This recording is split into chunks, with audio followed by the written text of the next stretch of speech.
আসসালামু আলাইকুম, hello everyone, welcome করছি আমার চ্যানেলে। তো আজকে আমি খুব সুন্দর একটা রেসিপি রান্না করেছি কাঁঠালের বীজ দিয়ে, এবং পুঁই শাক, আলু, কাঁঠালের বিচি আর হচ্ছে কাঁচা পেঁপে দিয়ে আমি একটা খুব সুন্দর সবজি রান্না করেছি। সেটাই আপনাদের সাথে এখন রেসিপিটি শেয়ার করব। আমি কিভাবে রান্না করেছি সেটাই আপনাদেরকে দেখাবো। এই রেসিপিটা কিন্তু অনেক মজা, আর পুঁই শাকটা একদম টাটকা ছিল। পুঁই শাকটা ছিল আমার গাছের। তো আমি আমার বেলকনিতে পুঁই শাকটা লাগিয়েছিলাম, সেটারই হচ্ছে আপনাদেরকে এখন দেখাবো সবজি রান্নার রেসিপি। তো আমি এখানে মরিচ, পেঁয়াজ আর হচ্ছে রসুন নিয়ে নিয়েছি।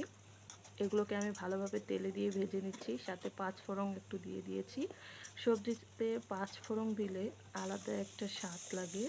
তো আমার কেটে রাখা সবজিগুলো এখানে পেঁপে, আলু আর কাঁঠালের বিচি ভালো করে আমি কেটে নিয়েছি, সেগুলোকে আমি এখানে দিয়ে দিলাম। তো আমি এগুলো ভালো করে নেড়ে চেড়ে এখানে আমি আমার ধুয়ে রাখা পুঁই শাকগুলো দিয়ে দিব।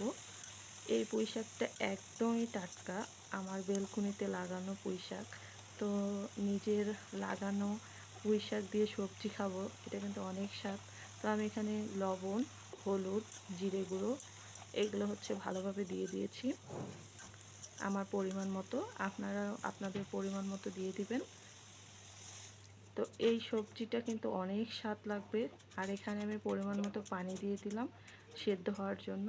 তো আমি এখন এখানে ঢাকনা দিয়ে দিলাম, এটা সেদ্ধ হলে আমি তারপর হচ্ছে নেড়ে চেড়ে দেবো। তো আমার দেখতেই পাচ্ছি যে আমার পানিটা শুকিয়ে এসেছে। তো আমি এখন ভালো করে সবজিটাকে নেড়ে চেড়ে দেবো। পুঁই শাকের সাথে এরকম সবজি খেলে খুব মজা লাগে। বিশেষ করে সবজিতে পেঁপে, আলু, কাঁঠালের বীজ দিয়ে সবজি খুব মজা হয়। আপনারা চাইলে এটা ট্রাই করতে পারেন, খুব ভালো লাগবে আশা করছি।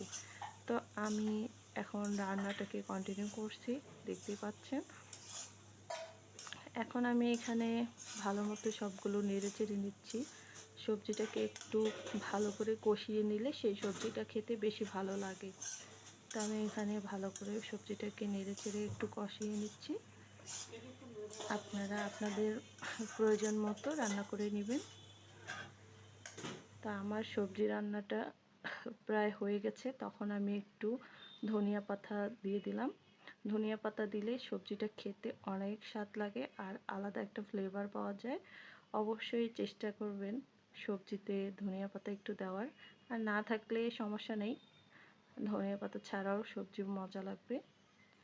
তো আমি ধনিয়া পাতা দিয়ে সবজি খেতে বেশি পছন্দ করি, তো আমি আমার পছন্দ মতো দিয়ে দিয়েছি।